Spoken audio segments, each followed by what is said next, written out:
Et bonjour tout le monde, bienvenue dans cette nouvelle vidéo de moi en Équateur. Bon, je vais être honnête, pour cette vidéo j'ai fait vraiment aucun effort. J'ai juste assemblé des clips de vidéos que j'ai pris pendant le séjour. Mais j'espère que ça va quand même vous plaire. Donc là on était arrivé à Otavalo où on allait rester 3 jours entiers. Et franchement, le monsieur était super gentil parce que notre ancienne chambre, il n'y avait pas de toilette ou de salle de bain. Et comme cette chambre-là, il n'y avait personne, il nous l'a fait changer pour genre 6 € de plus. Donc franchement, ça c'est cool parce que je sais pas pour vous, mais moi, je peux pas partager des toilettes avec des gens, surtout qu'il n'y avait pas de clé. Donc moi, c'est impossible. Le jour de notre arrivée, nous sommes allés voir un peu la ville et nous sommes allés manger dans un coin super sympathique, même si, pour être honnête, c'est plus pour les gens qui sont un peu aisés et c'est surtout pour les touristes aussi. Bon, moi j'ai pris des pâtes, genre je sais pas, la nourriture normale ça manquait de ouf parce que je vous jure en Équateur, soit c'est du poulet avec des frites et quelques tomates et des salades, mais on voit ça partout, moi j'en avais marre. Du coup voilà, même si la nourriture n'est pas très chère là-bas, c'est pas très diverse. Mais bon, je vais arrêter de me plaindre. Bref. C'est le jour 2 et on est allé voir un parc naturel avec une cascade qui s'appelle la Cascada de Peguche. L'environnement était super beau, enfin franchement pour ça l'Équateur ils sont super doués, il y a de la nature et du vert partout et franchement ça fait du bien. Tu peux passer de la ville à la nature en 2 secondes. En ville, c'est tellement pollué et quand tu arrives dans ce genre d'environnement, tu te sens juste libéré et ravigoré. Mais bon, en soi, je dirais que ça fait le charme de l'Équateur aussi.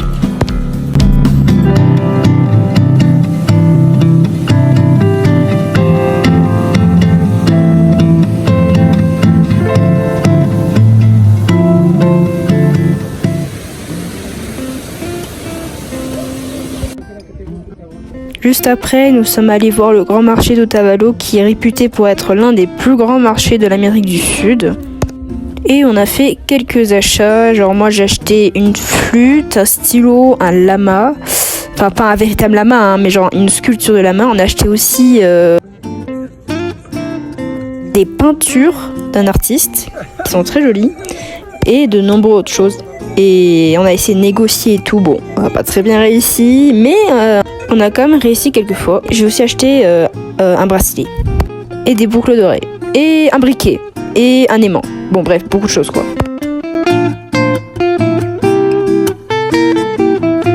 Ça c'est les quelques animaux qu'on pouvait voir là où on habitait.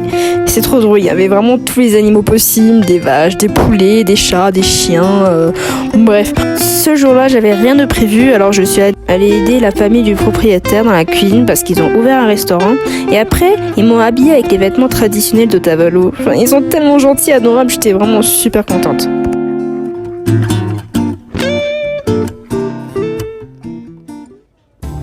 Ensuite, nous sommes arrivés au dernier jour de notre séjour à Otavalo. Du coup, le matin, on est allé boire un café et après, on a pris le bus pour retourner à Quito pendant une journée. Car juste après, on va aller passer 3 jours à Mindo. Et là, c'est moi qui fais ma belle dans le bus. Bon, bref. Fast forward, nous voilà déjà à Mindo, yes, la partie un peu touristique d'Équateur avec beaucoup de colibris et de nature. Donc là, comme à Otavalo, nous sommes restés 3 jours. Franchement, la chambre était super cool, c'était beau, on avait une belle vue. Juste dommage, la wifi elle marchait super mal, mais bon, ça après c'est qu'un détail.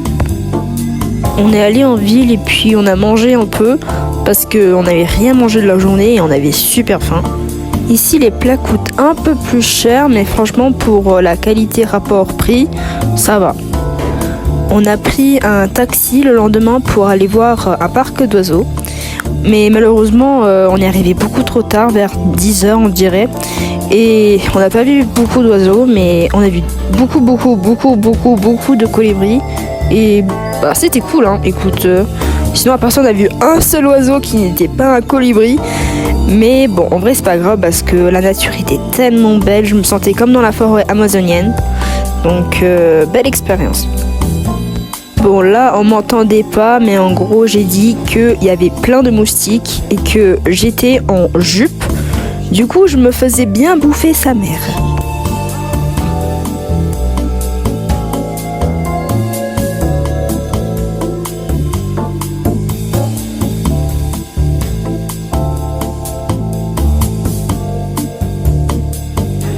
Donc là, c'était notre dernier jour et on a pris un téléphérique sur 100 mètres pour aller voir des cascades encore. Mais là, franchement, je pense que c'était ma meilleure journée depuis l'arrivée en Équateur, pardon, parce que c'était juste incroyablement beau. Je me suis grave kiffé là-bas. Et en plus, on a vu un pangolin. Vous imaginez? Un pangolin. Ben, vraiment, c'est tellement random. Wow. Mais quand même, c'était bien, c'était cool.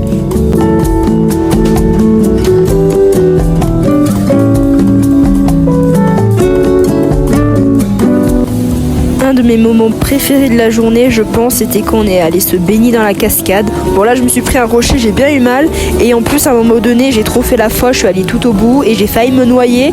Mais c'était trop bien, c'était génial. Et je me sentais trop comme le main character de ma vie là.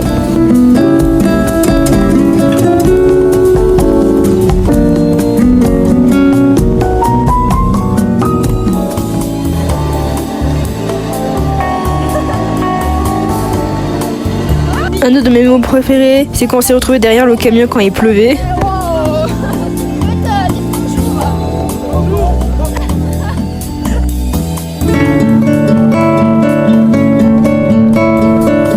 Voilà, dernier jour, retour à Quito en reprenant le bus. Voilà, c'était une vidéo un peu différente de la précédente. J'ai voulu tester des trucs, donc j'espère que cette vidéo vous a plu.